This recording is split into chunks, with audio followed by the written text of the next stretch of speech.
Hi, I'm Tanya, creator of the Ageless Diet, and I'm here with another cooking video. Today I want to show you how to make a grain bowl, which is a wonderful thing to have for breakfast, lunch, or dinner. You can make it in about 5 minutes flat if you do this little trick, a big batch cooking your grains on a Sunday so you can enjoy them throughout the week. Just reheat them in a saucepan for about 5 minutes and load them up with your favorite stuff, and you have a really energizing, nourishing, wonderful, flavorful meal. Today's grain bowl has a bit of an Asian vibe because I'm going to use nori, which is a dried seaweed, and it's really, really good for you. It adds wonderful texture, a little bit of that umami thing that we all like. I'm also going to use a vinaigrette that has a bit of Asian flair to it with rice wine vinegar and sesame oil and soy sauce.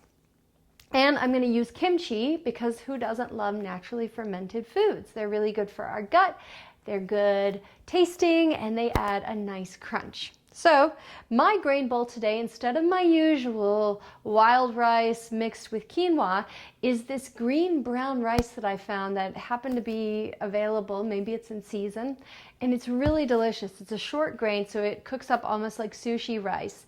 And I'm also using millet to balance it for flavor and texture, because a grain bowl texture is king.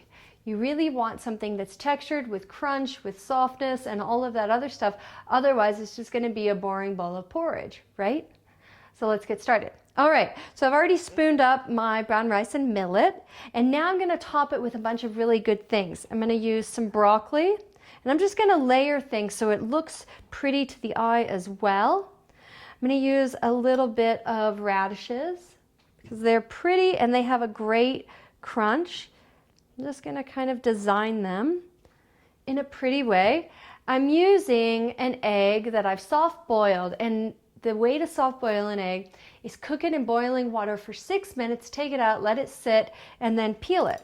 I'm going to use half of this, and I am just mangled it, but that doesn't matter, okay? Just ignore that.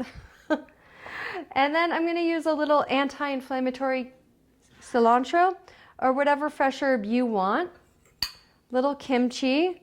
I also add these Bubby's garlicky dill pickles because I love pickles, and I especially love theirs.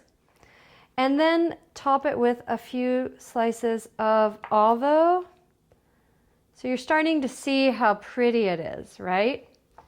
And then the sliced up nori. Now you can use scissors or a knife, or you can just break it up in chunks, just to kind of add a little bit of texture and prettiness. And then I'm going to shake up my vinaigrette. I also add a little shredded ginger in here for an extra bite. It smells good. It's the sesame seed oil that I love that stuff, man. And I only use 2 teaspoons of the toasted sesame oil with the neutral oil because you don't need a lot of it for that impactful flavor. And then you can top this with toasted sesame seeds, or today I'm going to use hemp seeds because I have them and because they are technically a superfood. And they kind of complement the grassy taste of the rice. And this is my grain bowl. You can also make a miso dressing. That's really simple. Just add miso to your vinaigrette, or you can make it like this. So for this recipe and other ageless recipes, go to agelessdietlife.com. And if you're interested in getting a little bit of a helping hand in getting with the program and becoming ageless today, sign up on our site. You get my help and the help of our team of experts. Until next time, stay ageless, eat well, and I'll see you later. Bye.